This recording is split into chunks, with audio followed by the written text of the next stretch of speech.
You're listening to an Airwave Media Podcast. Ben Franklin's World is a production of Colonial Williamsburg Innovation Studios. I think if we don't do that work of allowing Black people's stories to include that full range of human experience, I think we end up dehumanizing them again in some other way.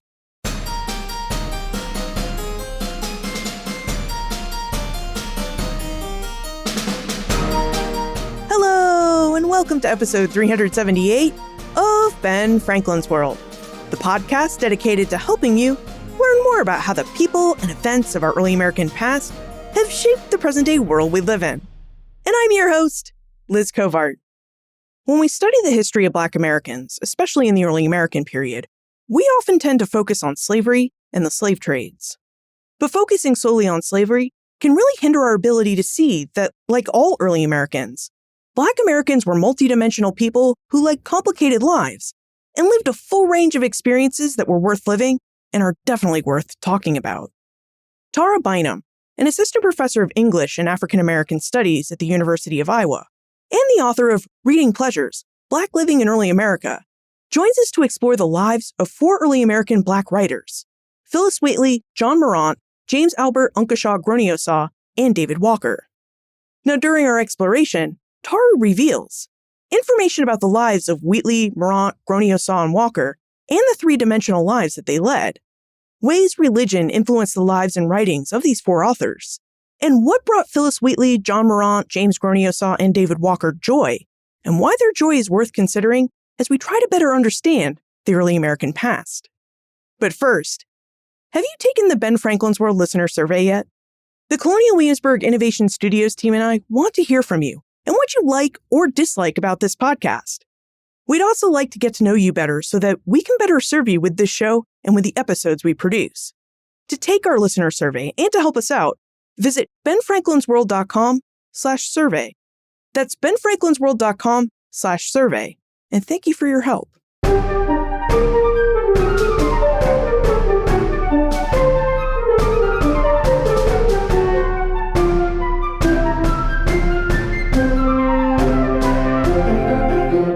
Our guest is an assistant professor of English and African American Studies at the University of Iowa. She's a writer and scholar with research expertise in early African American histories before 1800.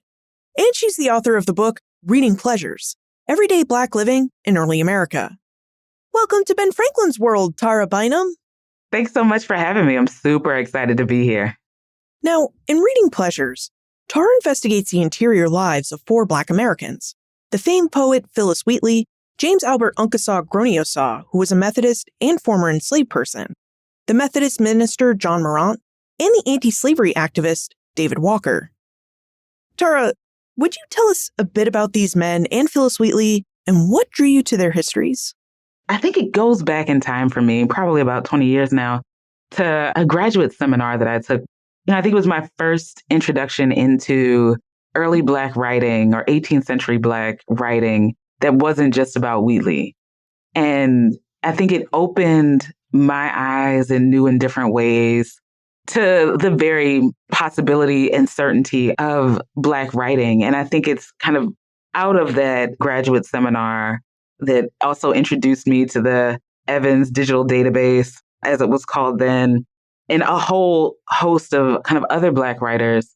I think that these four, David Walker being my 19th century interloper, kind of bubbled up to the top, in part because they are not necessarily obscure. Of course, Wheatley and Walker are probably the most widely known, but Marrant and Groniosaw have been published in anthologies in other places that would suggest some level of them being in the kind of canon of early African American writing. And what I wanted to do was kind of address those sorts of canonical and kind of popular early African American writers and to think about how they talk about joy and good feeling. Because I think I also learned by way of that graduate seminar that they were in fact talking about these ideas alongside many other ideas as well.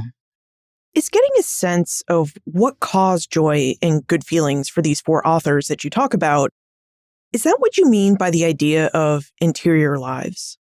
the interior life, in my view, is the seat of where the joy and the good feeling happen. So they're not necessarily synonymous, but I think that the interior life, the inside life, is where the feelings live. And so I think there are a host of feelings there.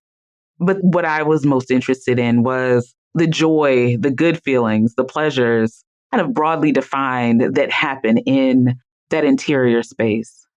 Reading Pleasures is a very interesting book because it really is about all the things that mattered and made life worth living for both enslaved and free Black American men and women.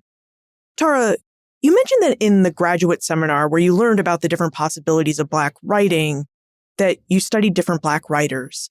And yet, when we think about Black Americans in the early American period, we know that they're one of the most challenging groups to research because they didn't leave a lot of writing behind. In fact, there were laws to prevent Black people from obtaining literacy. So would you tell us about your research process and something about how much Black writing is left for us to look at and study from the early American period? So I think that if we are comparing, Phillis Wheatley to an Adams from Massachusetts, then we would have to sit in a place of lack. But I think that there's still a lot of writing left behind by Wheatley. I think about John Marrant as well. John Marrant has a journal that's published. John Marrant has his narrative too. Like there's an ordination sermon. There is extant material that I would argue kind of offers us quite a bit to think through. Groniosaw has the narrative, and there might be more. David Walker, too, has the appeal, but he also has a couple other sorts of documents associated with him. So I think that I am realizing the extent to which I need to be mindful of making the comparison of these Black writers to much more popular and white names of founders. Sure, those founders may have a lot more, but I am hesitant to suggest that there's a lack of information or a lack of material to work with. I think that instead, what I have taken to doing is reading what's there and being willing to take seriously the information that's in front of me instead of kind of wanting the 10,000 linear feet of someone's life. Instead, paying much closer attention to what they do leave behind. And I also, have started taking seriously the idea that what's not left behind is not actually for me to know. And that might be an intentional decision on the part of the person whose life I'm in pursuit of. So the fact that I don't know how Wheatley and Uber Tanner meet, I would love to know the answer to that question. But it's not for me to know because they don't make note of it in a letter. And they don't need to make note of it in a letter because they already know the answer to that question.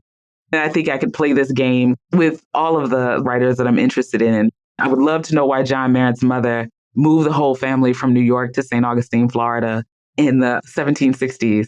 It seems like a curious decision, and John Marrant doesn't tell me, but instead of thinking I lack that knowledge because it has not been written down in a way that is legible to me, or there is not John Marrant's mother's archive left behind somewhere, instead of kind of lamenting that, I've been wondering, I guess, how much it is that I am supposed to know of that story.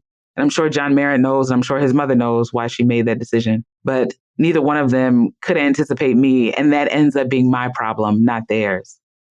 Your shift in perspective, the idea that it's really okay not to know every detail about someone's personal life, is interesting. It's actually really fascinating because I know myself and my historian colleagues, and we tend to want to know everything about whatever it is that we're researching. And we do tend to view too little information as a lack, and we sit with that because we see it as a detriment. Although I will say that many historians will look at that lack of information as presenting opportunities. When they can't find information where they expect to find it, they then look for different types of historical sources so that they can build context around an issue, an action, or a person that they're studying, so they can make informed speculation as to how someone may have felt, thought, or acted. So thinking from your viewpoint that what we have is still a wealth of information is just, that's a really new way of thinking, at least for me as a historian. They absolutely left us quite a bit of writing. I think that my willingness to sit with the idea that something is not my business is a relatively newer practice for me, because I think where literary criticism or literary history intersects with history as a discipline is that I think we all want to know the answer to our historical questions. We all want to get that information. And, I think that historians have been helpful in offering sort of context that might allow me to, as you say, make informed speculation. But I think that there are, and this is what I've been wrestling with quite a bit, I think that there are places where there's something that is unknowable simply because it's not our business to know. So going back to the example of Wheatley and Uber Tanner and how they meet, because they're already friends, they don't need to rehash how they meet. I think the question for me always is like, how often with a friend of yours do you go over how you met? That's an exceedingly rare occurrence, and probably one that you're not putting in writing either. So I think it's those moments that I see where I realize, like, yes, I absolutely want to know the answer to this. And it's the case that I can't know it likely because they already know it and they don't need to talk about it over and over again, or maybe even one time, because it would be weird to do that. So I guess I would clarify that it's not so much that I don't want to know, but I think what I've been wrestling with is, if I can't know, what is the information that I can get from that? And I think, sticking with this example, one bit of information is that I'm not Wheatley and Tanner's friend. So because I'm not, there are things that are going to be unknowable to me. And I have to be okay with that as a researcher, even if I'm grumbling about it. Right. We are always outsiders trying to glean the inner details of someone's personal life.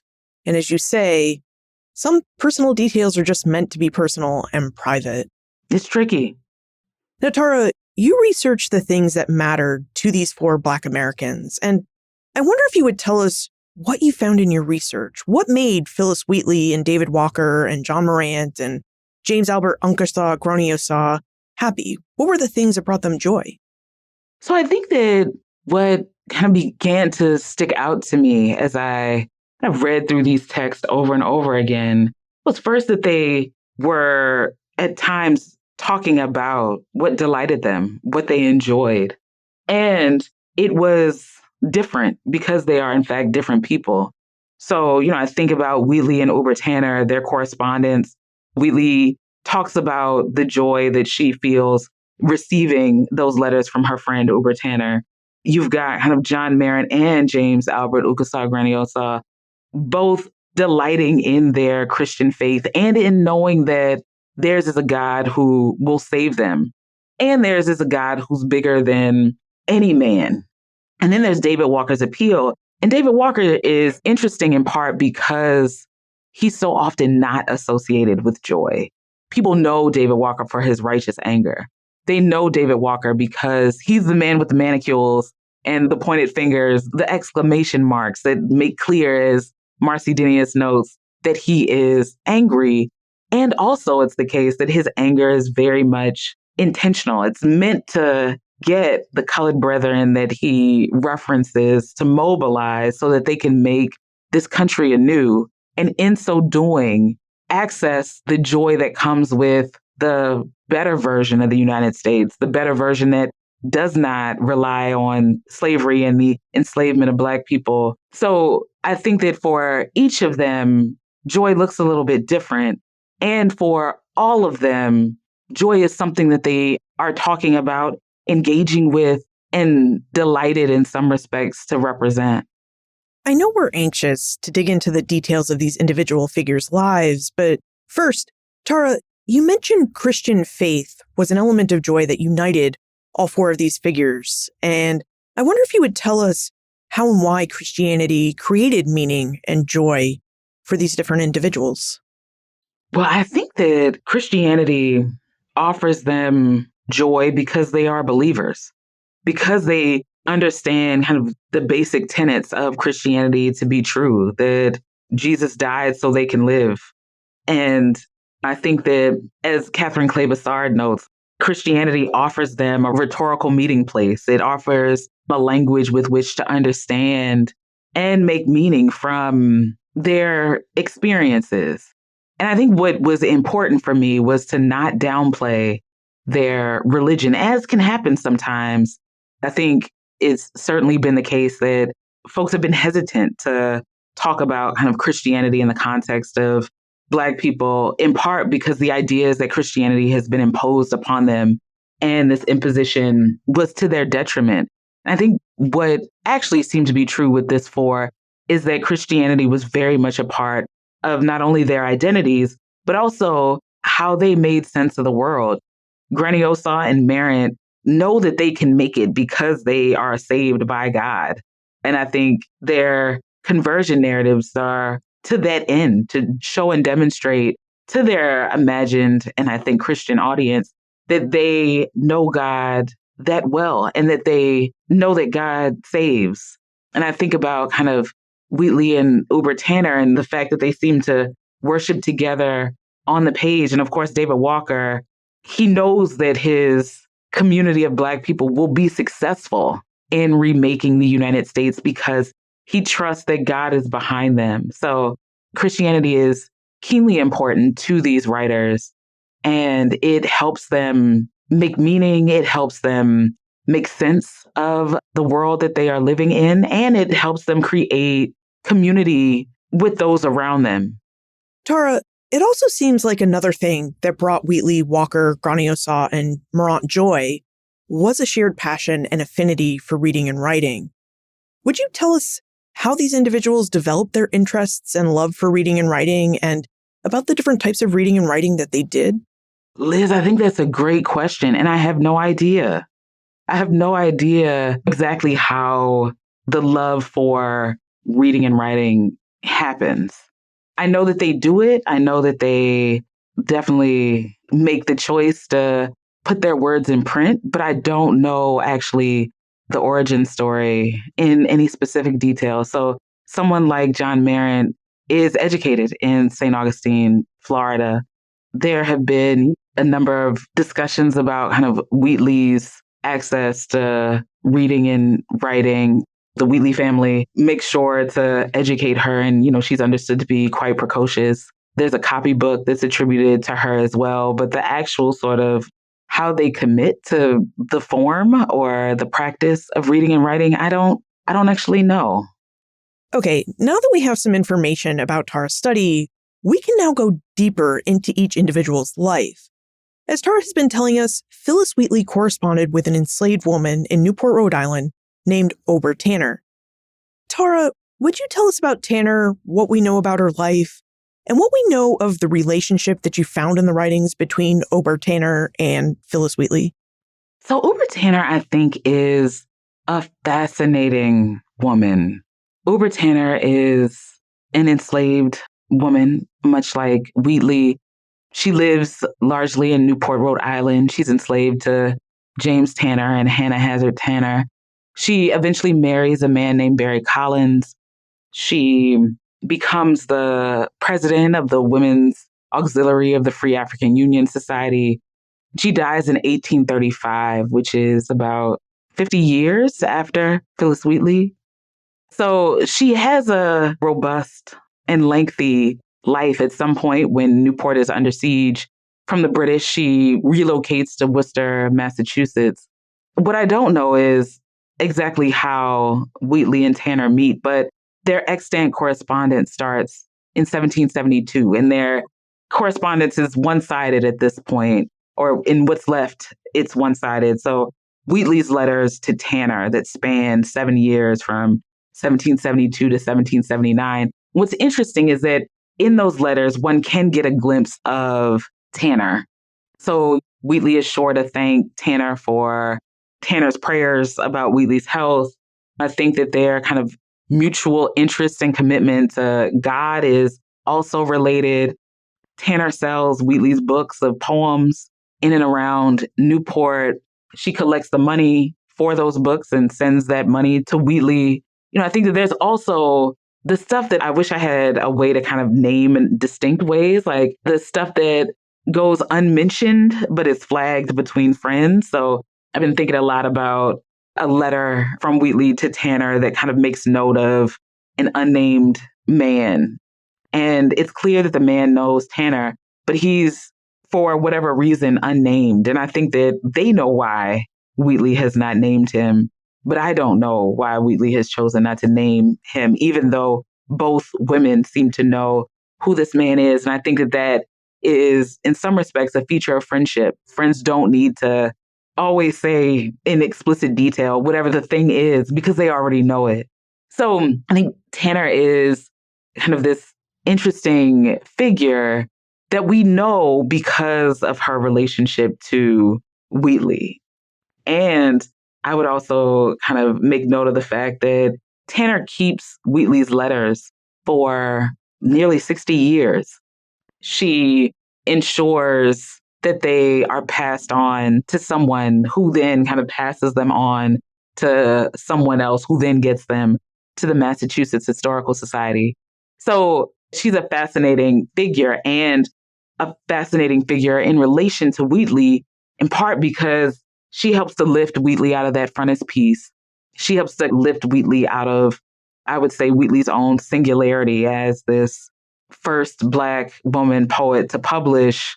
Now, I think oftentimes Wheatley is framed as the only, and yet she is in conversation with another Black woman and is friends with her as well. So I think Uber Tanner and Wheatley together, I think, make clear that Wheatley is not by herself and maybe not unique. As a scholar of the American Revolution, I admit to thinking about what Wheatley and Tanner's relationship might be able to reveal to us about Black Northern women's experiences during the Revolution, because both women were forced to flee their homes at different times because of British attacks, sieges, and occupations. So, Tara, I have to ask, were you able to glean any information about how the Revolution looked through these Black women's eyes? Oh my gosh, Liz, how much time do we have? I'm obsessed with this question because it's one that took me a while to get to, if I'm honest, in part because, I am approaching these texts from the literary side of the English versus history perspective. And so it took me a while to think about the fact that Wheatley's poems are published in 1773, that Wheatley lives down the street from the Boston Massacre, that she is not in her own Wheatley bubble when these activities happen. I found out recently that her book of poems is on the same ship with the tea that ends up in the Boston Harbor. Like, she is, at minimum, a witness to what is happening, and yet is, I think, often not part of the story of the American Revolution. Like, somehow her writing and her Black womanness separates her from these activities that fundamentally reshape her life. She too ends up a refugee when Boston is under siege, and she relocates to Providence. And there's a letter, a February 14th, 1776 letter that kind of hints at and maybe speaks directly to Wheatley's experience of the war and also Uber Tanner's experience of the war. So Wheatley is writing from Providence to Tanner in Newport. Newport is in crisis because I think it's Captain James Wallace's fleet that keeps harassing Rhode Islanders from the Narragansett Bay. And Wheatley talks about the bad situation that her friend is in. And I had an audience once ask me what the bad situation was, almost as if it might have been an interpersonal bad situation. And maybe it was, but it also might have been the case that, like, the British are bombing Newport all the time. And, I think that there's also the reality that Wheatley is now based in Providence. So the shortest answer that I can offer, even though this is currently my favorite rabbit hole to go down, is that I do think that Wheatley and Tanner, if we pay attention to their correspondence, do offer us a kind of glimpse into the experiences of Black women during the Revolutionary War. And both of them, because Wheatley is based in Boston and Tanner is based in Newport, both of them are directly affected. Both of them end up displaced. Tanner goes to Worcester. Like I said, Wheatley goes to Providence. And they figure out how to find one another, which is also interesting. And Wheatley makes note of their locations in many of the letters. So it's also interesting to think about kind of tracking their movements alongside of the war's activities and kind of imagining their choices as a result and the choices that happen thereafter. So I think that that's also another kind of rabbit hole that I have ended up down as well. Well, when you turn that rabbit hole into a second book, I know you'll have a large audience, myself included, who would love to read about what this correspondence can tell us about Black women's experiences in the North during the American Revolutionary War. Oh my God. That's exciting. It is really exciting. Now, John Marrant is not someone we often hear about in our study of early America, and yet he plays a prominent role in Tara's book, Reading Pleasures. Tara, we need a moment to talk about our episode sponsor. When we get back, would you please tell us about John Marrant? If you're a fan of this podcast, then you're also likely a fan of investigating the past through the lives of real people. Knowing that Uber Tanner was an enslaved woman who could read and write and who corresponded with and befriended the famed poet Phillis Wheatley added details to what we know about life in early America. And those details about Uber Tanner also made history more fun for us to study and interact with. Because before we heard Tara tell us about Tanner, we may have only come across her name on a census record where she may have appeared as just one of Newport, Rhode Island's 9,209 residents in 1774. Now, podcast downloads have that same effect. The Colonial Williamsburg Innovation Studios team and I can tell how many people downloaded each episode, and those downloads can tell us broadly what country or state you're listening from. But aside from that, we imagine you as just one of a number of listeners. Help us get to know you better. Rather than being a download number, take our listener survey and help us get to know you as a person.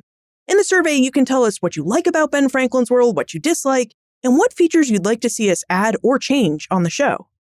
The Innovation Studios team and I produce this podcast for you, so please visit benfranklinsworld.com/survey and tell us how we can serve you better. Let us know your thoughts about the show. You'll find the survey at benfranklinsworld.com/survey. That's benfranklinsworld.com/survey. In fact, if you're listening to this on an internet-connected computer, tablet, or smartphone, press pause right now and take the survey at benfranklinsworld.com/survey. It's okay, press pause. You won't miss anything because I'll be here waiting for you. Thank you for taking our survey. Now on with the show. Tara, who is John Marrant, and how did he come to embody the movement of the African diasporas? So John Marrant is such a curious figure. He is born free in New York. His mother takes the family from New York to St. Augustine, Florida. And St. Augustine is not far from a free Black community. And from there, things get disrupted around, I think, the end of the 7 Years' War. So his mother, instead of going to Cuba like so many other folks did, they end up in Georgia first and then settle in Charleston, South Carolina. And what follows in his narrative is his own conversion after hearing George Whitefield preach and his journeying kind of to get closer and closer to Christ, and also like his own kind of move towards ministry. And he kind of ends up in the forest, happening upon a Cherokee village. And at 14, he's able to convert the Cherokee community there in a way that kind of, I would say, sounds a bit more like a revision of a biblical story than real life, but that might be a conversation for another day. And he journeys a bit more, ends up kind of fighting for the British, lands himself in England, and gets ordained with the help of the Countess of Huntington, and kind of leaves us with his narrative and a journal of his ministry in Nova Scotia, which is also a place that he ends up after the war. So the other interesting thing, kind of thinking about the Revolutionary War and this Revolutionary era, is that we could kind of say that Marrant is a loyalist. He is not team American colonies. So as a result of that, he ends up in Nova Scotia and eventually relocates yet again to England.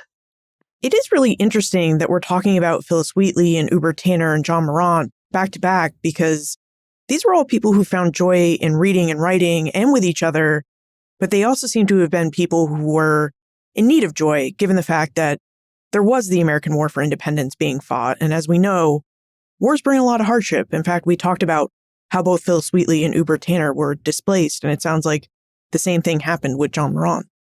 Yeah, I think that that is spot on. And I think that what feels increasingly apparent to me kind of after doing the research for this book is how important community ends up being to the historical actors in the book. And what they are, in some respects, doing in small and much larger ways is building a community, connecting and supporting that community as well.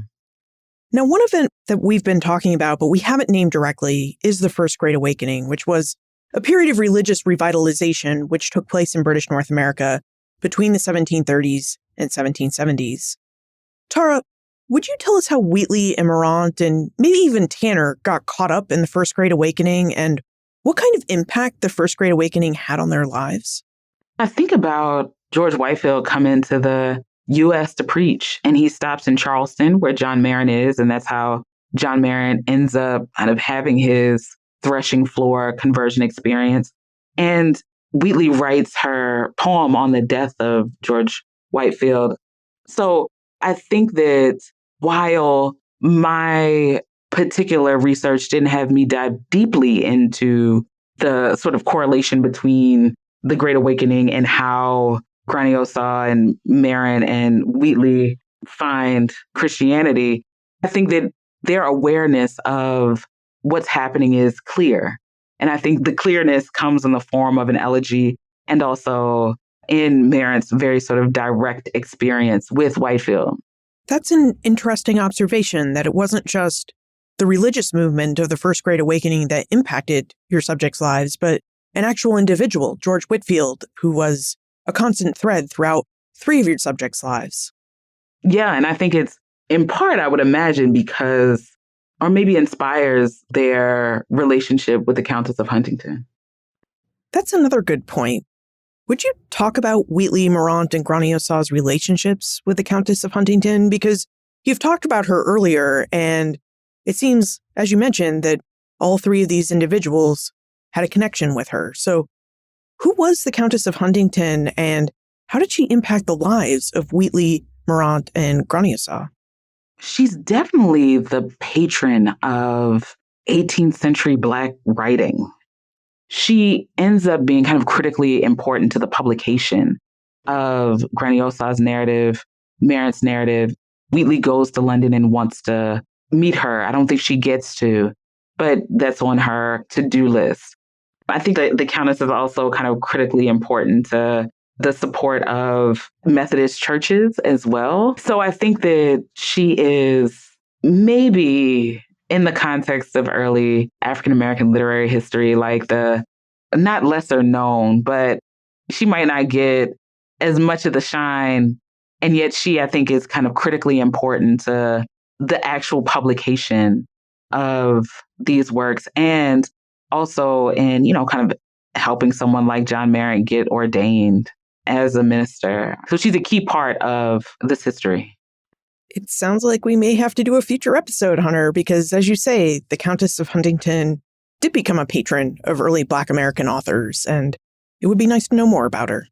There are a number of them that don't make it into my book. I think about Joe Resnick's work on David Margate, who is kind of connected to the Countess as well. And there are other Black figures too.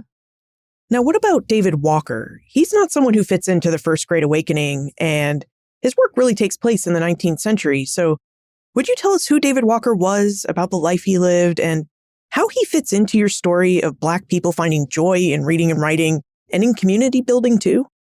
So David Walker is my 19th century interloper, and he snuck in there. He still works, but he definitely is doing something a bit different because he's publishing his appeal in 1829. So many decades after the kind of publication dates for Wheatley, Groniosaw, and Marrant, those being around 1773, 1774, and 1785, respectively.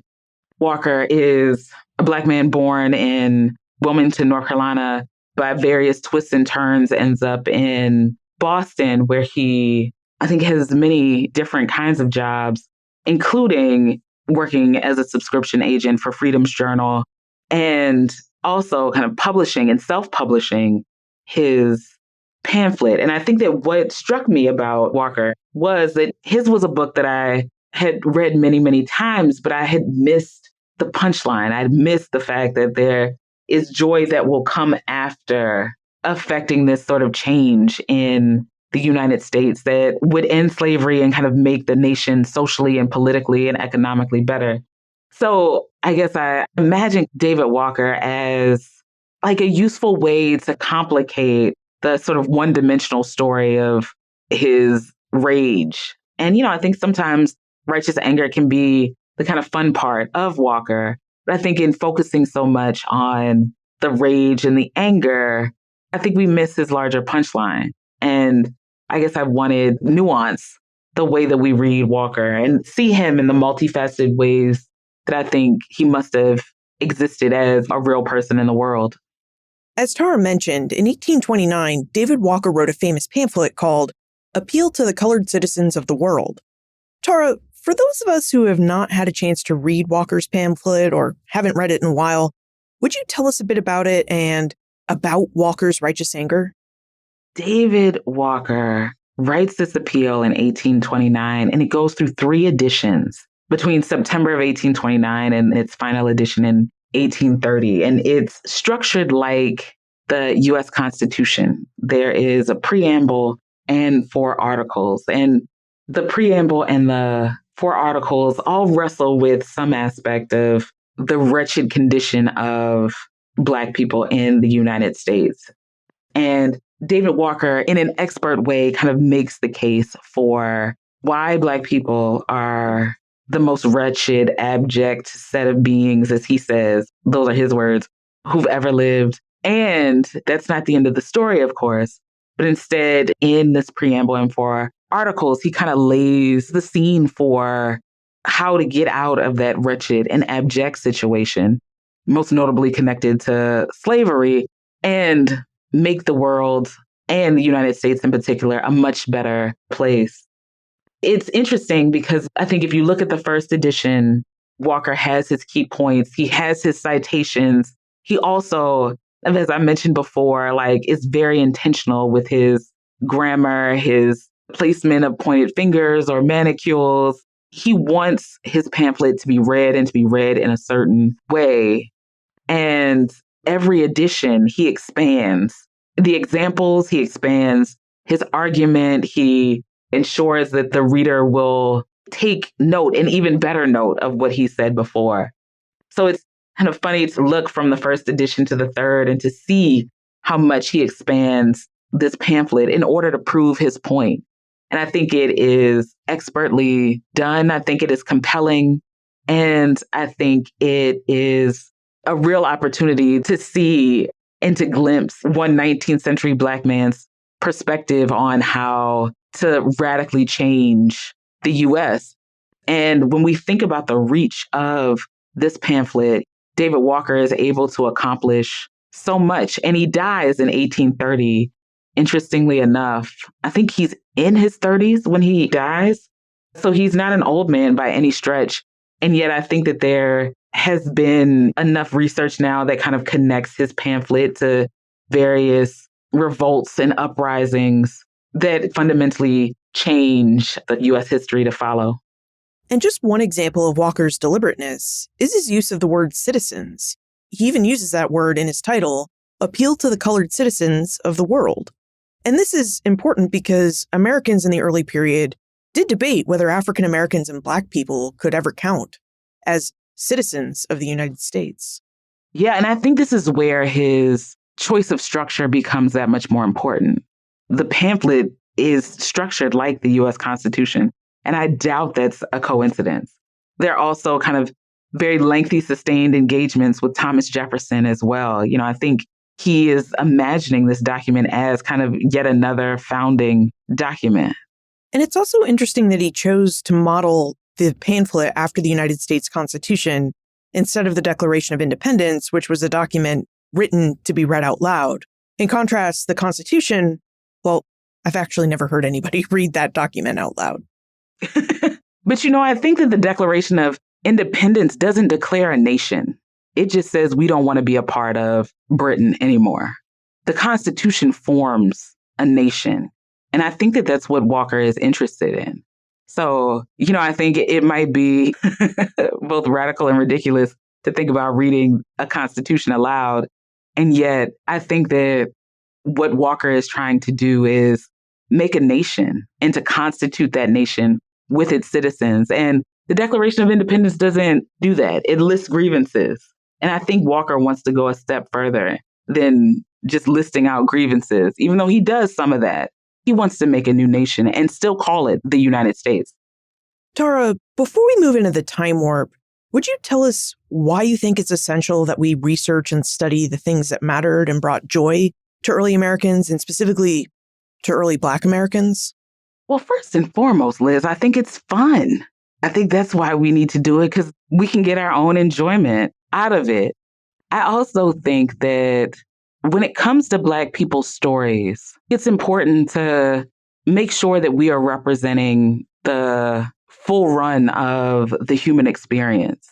And I think that it's important to represent that, not just for representation's sake, but also because one-dimensional people don't actually exist. We're all complex.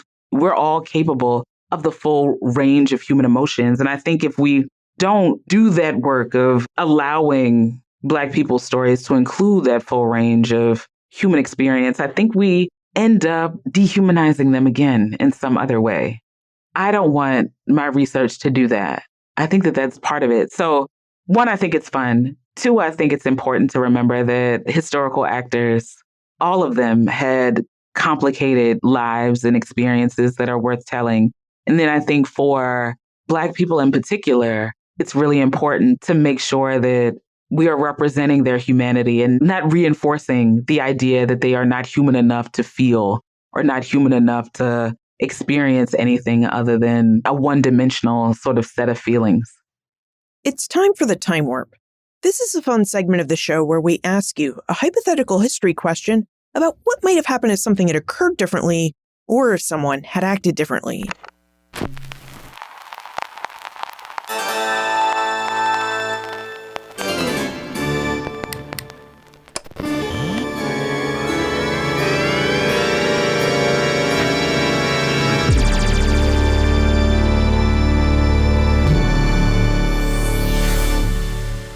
Tara, each of the men and women you discuss in your book, Reading Pleasures, found meaning in their Christian religion and faith. So in your opinion, what role do you think religion would have played in their lives if the First Great Awakening of the mid-18th century had never happened? Well, I think that they would not be able to reference George Whitefield. They probably wouldn't have met the Countess of Huntingdon.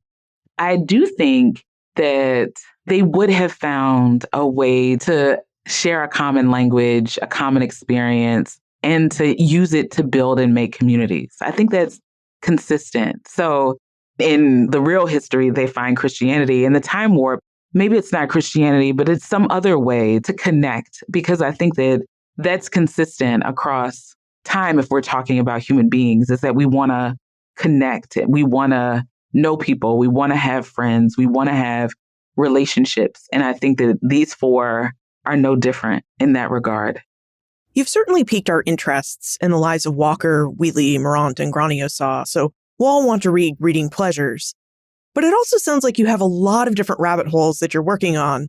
So Tara, which of these rabbit holes are you going down for your next research project? So the new rabbit hole that's my favorite is thinking more about Uber Tanner and what it means that she kept those letters for so long and kept those letters through a war, kept those letters as a refugee, kept those letters as president of the Women's Auxiliary of the Free African Union Society, kept those letters when her husband died, and kept those letters until she could give them to Catherine Eads Beecher, Harriet Beecher Stowe's sister-in-law. There's something remarkable about that to me. She doesn't have the help of plastic or archival boxes. And I think there's a story there, and that's the story that I want to figure out how to tell. That's fantastic. We're going to get a new book about some of our questions. That's what it's feeling like. We'll see. We'll see. And what's the best way for us to contact you if we have more questions about early Black literary culture or even the joy that people experienced in the late 18th and early 19th centuries? The University of Iowa's English faculty page, where you will find my name. That is probably the best place to find all things related to the work that I'm doing.